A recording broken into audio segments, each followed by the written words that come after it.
केरला के निलंबूर विधानसभा उपचुनाव में यूडीएफ ने एक अप्रत्याशित जीत दर्ज की है। केरला में दो बड़े धड़े हैं। एलडीएफ लेफ्ट डेमोक्रेटिक फ्रंट जिसकी अगुवाई सीपीएम करती है और वहां पर सरकार में है, और दूसरा है यूडीएफ यूनाइटेड डेमोक्रेटिक फ्रंट जिसका नेतृत्व कांग्रेस कर रही है। निलंबूर विधानसभा उपचुनाव में कांग्रेस के प्रत्याशी आर्यडान शौकत ने आज सीपीएम के प्रत्याशी एम स्वराज को तकरीबन 11,000 वोटों के अंतर से हरा दिया। ये कांग्रेस के लिए एक बहुत बड़ी जीत है, इस लिहाज से भी क्योंकि जो निलंबूर विधानसभा क्षेत्र है वो वायनाड लोकसभा क्षेत्र के अंदर आता है, जिसकी सांसद प्रियंका गांधी हैं। इसी वजह से कांग्रेस इसे एक बड़ी जीत के रूप में प्रोजेक्ट कर रही है। जो निलंबूर विधानसभा क्षेत्र है वो एलडीएफ का गढ़ रहा है। 2016 और 21 के चुनाव में वहां पर एलडीएफ के प्रत्याशी जीते हैं, लेकिन इस बार 2025 में जो विधानसभा का उपचुनाव हुआ है उसमें शौकत ने जीत दर्ज की है।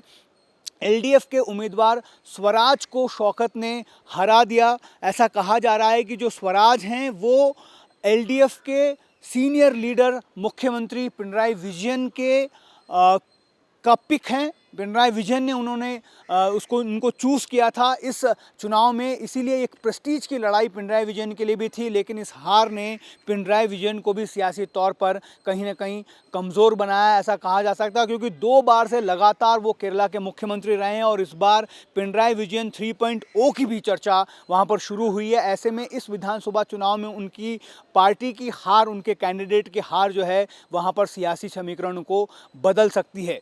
उपचुनाव क्यों हुए इसकी कहानी भी काफ़ी दिलचस्प है। जो एलडीएफ समर्थित उम्मीदवार थे अनवर, उन्होंने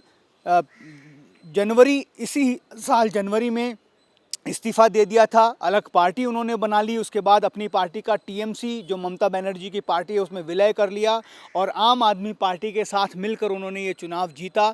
लेकिन वो ज़्यादा वोट नहीं अर्जित कर पाए, तकरीबन 20,000 वोटों से उन्हें संतुष्ट होना पड़ा। लगातार 2 बार के एमएलए वहाँ पर वो रहे हैं, लेकिन डिफरेंसेस की वजह से उन्होंने पार्टी छोड़ी थी।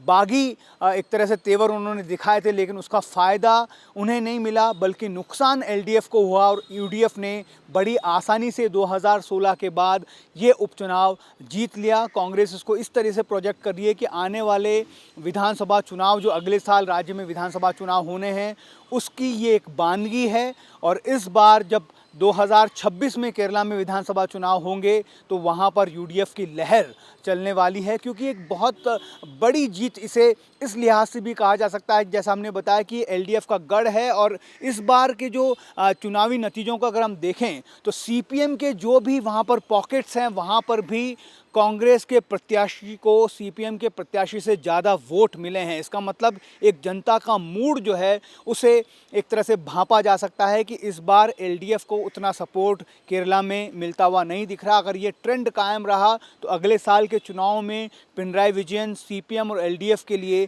एक बहुत बड़ी चुनौती साबित हो सकते हैं।